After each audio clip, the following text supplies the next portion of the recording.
मसीह यीशु में तमाम देखने और सुनने वालों की सलामती हो। अजीज़ बहनों और भाइयों, आज के हमारे पैगाम का मरकजी मौजू है सलीब का पैगाम। अजीज़ बहनों और भाइयों, आज हम एक ऐसे पैगाम के सामने खड़े हैं जिसने तारीख को बदल दिया, जो कमज़ोरों को ताकत देता है, जो मुर्दा दिलों को जिंदा करता है और जो गुनाहगार इंसान को मुकद्दस खुदा के हुजूर रास्तबाज ठहराता है। अजीज़ों, ये वो पैगाम है जिसे दुनिया ठुकरा देती है। ये वो सच्चाई है जिस पर हंसा जाता है, लेकिन यही वो कुदरत है जो टूटे इंसान को जोड़ देती है। अजीज़, सलीब वो जगह है जहाँ मोहब्बत ने खून बहाया, जहाँ माफ़ी ने कीमत अदा की और जहाँ खुदा ने इंसान को हमेशा के लिए अपना बना लिया। अजीज़ बहन और भाइयों, अगर आज ये पैगाम आपके दिल को छू रहा है, अगर आप महसूस करते हैं कि खुदा आपसे बात कर रहा है, तो मैं आपसे दरख्वास्त करता हूँ, इस पैगाम को लाइक करें ताकि ये और लोगों तक पहुँच सके। इसे ज़रूर शेयर करें, क्योंकि हो सकता है किसी की ज़िंदगी बदल जाए। हमारे पेज को सब्सक्राइब करें ताकि आप खुदा के कलाम से जुड़े रहें। और याद रखें, जब आप इस पैगाम को शेयर करते हैं तो आप एक बीज बोते हैं, और वो बीज किसी की निजात का सबब बन सकता है, और इसका अजर खुदा आपको ज़रूर देगा, क्योंकि लिखा है, जो बहुतात से बोता है वो बहुतात से काटेगा। अजीज़ बहन और भाइयों, आए हम मिलकर खुदा के कलाम को दुनिया के कोने कोने तक पहुँचाएँ, ताकि हर ज़ुबान, हर कौम और हर दिल यीशु के नाम को जान सकें। अजीज़ बहनों और भाइयों, आइए इस खूबसूरत पैगाम के चंद अहम नुकात को सुनते हैं। अजीज़ों, आज के पैगाम का मरकज़ी हवाला है कलाम मुक़द्दस पहला कुरिन्थियों 1:18 आयत, क्योंकि सलीब का पैगाम हलाक होने वालों के नज़दीक बेवकूफ़ी है, मगर हम निजात पाने वालों के नज़दीक खुदा की कुदरत है। अजीज़ बहनों और भाइयों, कलाम खुदा इंजील मुक़द्दस यूहन्ना 3:16 आयत में लिखा है, खुदा ने दुनिया से ऐसी मोहब्बत की कि अपना इकलौता बेटा बख्श दिया, ताकि जो कोई उस पर ईमान लाए हलाक ना हो बल्कि हमेशा की ज़िंदगी पाए।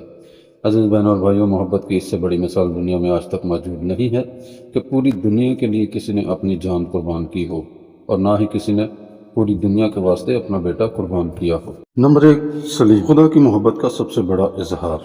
अजीज़ बहनों और भाइयों, दुनिया में मोहब्बत के बहुत दावे किए जाते हैं, लेकिन हकीकी मोहब्बत वो है जो कुर्बानी देती है। बाइबल हमें बताती है कि खुदा ने हमसे मोहब्बत की जब हम गुनाह में डूबे हुए थे, और इसका जिक्र हमें कलाम खुदा रोमियो 5:8 आयत में मिलता है। खुदा अपनी मोहब्बत की खूबी हम पर यूँ ज़ाहिर करता है कि जब हम गुनाहगार ही थे तो मसीह हमारे लिए मरा, यानी खुदा का बेटा। अजीज़ों, यहाँ एक बहुत बड़ा राज है। हमने पहले खुदा से मोहब्बत नहीं की, बल्कि खुदा ने पहले हमसे मोहब्बत की। सलीब हमें बताती है कि खुदा ने सिर्फ अल्फाज में नहीं बल्कि अमल में मोहब्बत दिखाई। उसने अपने इकलौते बेटे को दे दिया ताकि उसकी कुर्बानी के वसीला से जो सलीब पर दी गई ईमान लाने वाले बचाए जाएं। अजीज़ कलाम खुदा मुक़द्दस यूहन्ना रसूल का पहला ख़त 4:10 आयत में लिखा है, मोहब्बत ये नहीं कि हमने खुदा से मोहब्बत की, बल्कि ये कि उसने हमसे मोहब्बत की और अपने बेटे को कफ़ारा के तौर पर भेजा। और इसकी रूहानी गहराई हमें यूँ मिलती है कि इस सलीब हमें ये नहीं सिखाती कि हम खुदा तक कैसे पहुँचते हैं, बल्कि ये ज़ाहिर करती है कि खुदा खुद हमारे पास आया। इंसान गुनाह में गिरा हुआ था, खुदा ने आसमान छोड़कर इंसान की हालत में आना पसंद किया, और फिर इस हालत में मरना भी कबूल किया। अजीज़, सलीब पर यीशु के अल्फाज, ए मेरे खुदा तूने मुझे क्यों छोड़ दिया, ये जाहिर करते हैं कि उसने वो जुदाई बर्दाश्त की जो हमें बर्दाश्त करनी थी। अजीज़ों, अगर खुदा ने हमें इतनी मोहब्बत की तो क्या हम इस मोहब्बत को नज़रअंदाज कर सकते हैं? क्या हम इस मोहब्बत के जवाब में अपनी ज़िंदगी नहीं दे सकते? और नंबर 2, खुदा के इंसाफ की तकमील। रोमियो 6:23 आयत। अजीज़ बहनों और भाइयों, खुदा मोहब्बत है, लेकिन वो आदल भी है, और उसका इंसाफ कामिल है। गुनाह की सज़ा मौत है, और ये कानून कभी नहीं बदलता। अगर खुदा गुनाह को नज़रअंदाज करता तो वो आदिल ना रहता, लेकिन अगर वो सबको सज़ा देता तो कोई ना बचता। इसीलिए खुदा ने एक इलाही मंसूबा बनाया। यीशु ने हमारी जगह ले ली और हमारी सज़ा अपने ऊपर उठा ली। वो बेगुनाह था, फिर भी मुजरिम की तरह मरा। सलीब पर इंसाफ भी पूरा हुआ और मोहब्बत भी ज़ाहिर हुई। ये हमें सिखाती है कि निजात मुफ्त है, लेकिन सस्ती नहीं थी। इसकी कीमत यीशु के खून से अदा की गई। और नंबर 3, गुनाहों की मुकम्मल माफ़ी। इफ्सियों 1:7 आयत, इब्रानियों 9:22 आयत। अजीज़ बहनों और भाइयों, गुनाह इंसान को खुदा से जुदा करता है, और इसका बोझ इंसान खुद नहीं उठा सकता। पुराने अहदनामा में बार बार कुर्बानियाँ दी जाती थी, लेकिन वो मुकम्मल माफ़ी नहीं दे सकती थी। यीशु का खून कामिल था, और उसने एक ही बार हमेशा के लिए माफ़ी फराहम की। ये माफ़ी जुज़वी नहीं बल्कि मुकम्मल है। आपका माजी, हाल और मुस्तकबिल सब इसमें शामिल है। खुदा आपके गुनाहों को याद नहीं रखता। जब आप तौबा करते हैं, सलीब हमें नई शुरुआत देती है। ये हमें आज़ाद करती है और हमें खुदा के हुजूर बेखौफ آنے کا حق دیتی ہے۔ اور نمبر 4، شیطان کی شکست۔ کلام خدا کلسیوں 2 باب 15 آیت، عبرانیوں 2 باب 14 آیت۔ عزیز بہنوں اور بھائیوں، صلیب ایک جنگ ہے اور یسوع اس جنگ کا فاتح نکلا ہے۔ شیطان نے سمجھا کہ وہ جیت گیا، لیکن حقیقت میں وہ ہار گیا۔ یسوع نے ہمارے خلاف ہر الزام کو ختم کر دیا۔ وہ دستاویز جو ہمارے خلاف تھی مٹا دی گئی۔ شیطان کا سب سے بڑا ہتھیار گناہ تھا اور صلیب پر وہ ہتھیار ٹوٹ گیا۔ اب وہ ہمیں الزام نہیں دے سکتا جیسے پہلے دیتا تھا۔ یسوع نے موت کے اختیار کو بھی شکست دی۔ اب ایماندار خوف میں نہیں بلکہ فتح میں جیتا ہے۔ ہم آزاد ہیں، زنجیروں سے نکل چکے ہیں۔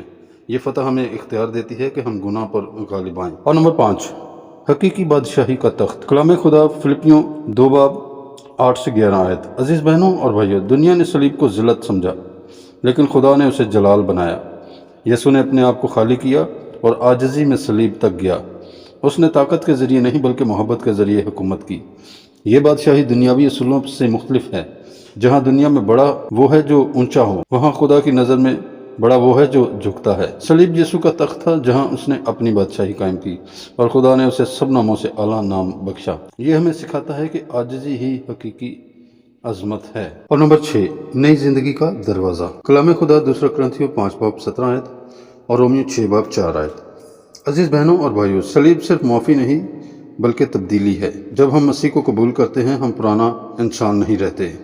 ہماری پرانی زندگی صلیب پر ختم ہو جاتی ہے اور ایک نئی زندگی شروع ہوتی ہے۔ یہ صرف باہر کی تبدیلی نہیں بلکہ اندر کی تبدیلی ہے۔ دل بدل جاتا ہے، سوچ بدل جاتی ہے اور زندگی کا مقصد بدل جاتا ہے۔ عزیز بہنوں اور بھائیوں، ہم گناہ کے غلام نہیں رہتے بلکہ راست بازی میں چلتے ہیں۔ صلیب ہمیں نئی پہچان دیتی ہے اور ہمیں خدا کے خاندان کا حصہ بناتی ہے۔ اور نمبر 7، خدا کی قدرت کا عملی تجربہ۔ کلام خدا 1 کرنتھیوں 1 باب 18 آیت اور رومیو 1 باب 16 آیت۔ عزیز بہنوں اور بھائیوں، صلیب کا پیغام صرف سننے کے لیے نہیں بلکہ تجربہ کرنے کے لیے ہے۔ دنیا اسے کمزوری سمجھتی ہے، لیکن یہی خدا کی قدرت ہے۔ یہ پیغام دلوں کو بدل دیتا ہے، نئی نسلوں کو آزاد کرتا ہے، مایوسی کو امید دیتا ہے اور مردہ روح کو زندہ کرتا ہے۔ یہ صرف الفاظ نہیں بلکہ زندہ حقیقت ہے۔ جو اسے قبول کرتا ہے وہ بدل جاتا ہے اور اس کی زندگی خدا کے جلال کا ثبوت بن جاتی ہے۔ عزیز بہنوں اور بھائیوں، یہ صلیب کا پیغام زندگی بدلنے والا، نجات دینے والا۔